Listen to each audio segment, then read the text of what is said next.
Hi there, welcome back to Hacking Seconds. I'm your host, Frost Tanner.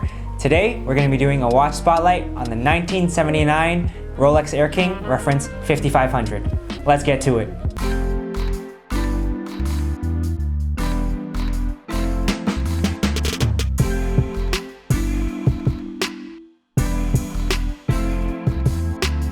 Like the name suggests, this piece was actually designed initially as a pilot's watch. This variant with the black dial is classic and timeless, and the 34mm case size was actually big for its time, but by modern standards, it's a little on the smaller ends. But that makes it great for a unisex watch.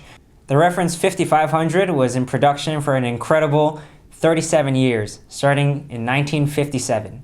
Rolex made a lot of Air models after World War II, like the Air King, the Air Lion, the Air Tiger, and the Air Giant, but all of them were phased out in the 60s except for the Air King and the Air Jordan.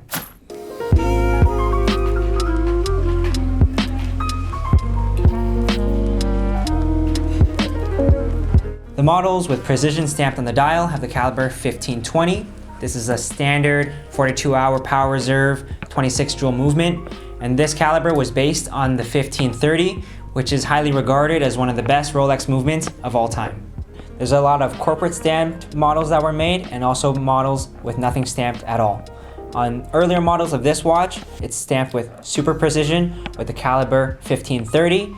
For the caliber 1520, Rolex took steps to reduce costs from the 1530, so instead of the Breguet over coil, they used a regular flat hairspring, and instead of the microstella system, they used a stick regulator. But this watch also beats at a higher rate, and it's more accurate, more durable. As for pricing, on the lower end, you can find it for about $3,500 or over $5,000 on the higher end, depending on the condition. But if you have some models like the double red, or if there's an underline, it could go for a lot more. As for some alternatives, you can look at the Rolex Explorer reference 5500, which is literally the same case, same movement, but different dial, different indices, and they go for a lot more. Or for a more budget option, you can look at some vintage Omega Constellations models. And now for the Hacking Seconds scorecard, where we score the watch in 6 categories from design to value. For design, I give this watch an 8 out of 10. From the bracelet to the case, it's just classic Rolex design. You can't go wrong with it. As for movement, this watch gets a 7 out of 10. If it was the 1530, it'd be a bit higher. Wearability, I give this watch an 8 out of 10, especially with the black dial. You can dress it up with a suit, you can go business casual, you can go jeans and a t-shirt. I wouldn't recommend something like the beach or somewhere too formal, but definitely very wearable.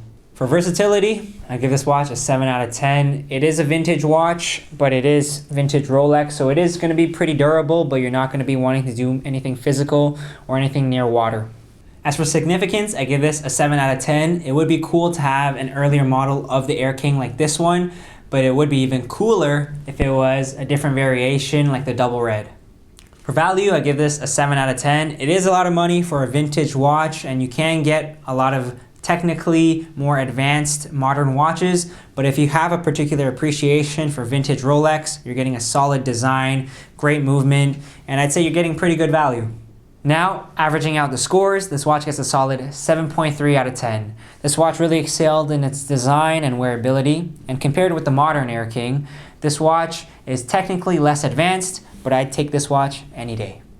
And that's it for this week's Watch Spotlight. I just want to give a special thanks to our good friend who wanted to remain anonymous for lending us this watch for this video. They wanted to shout out the Toronto Humane Society. They're a no-kill animal shelter, and we're going to be linking them down below. And if you like this video, give us a thumbs up, subscribe for weekly content, and let us know what you think. See you next week.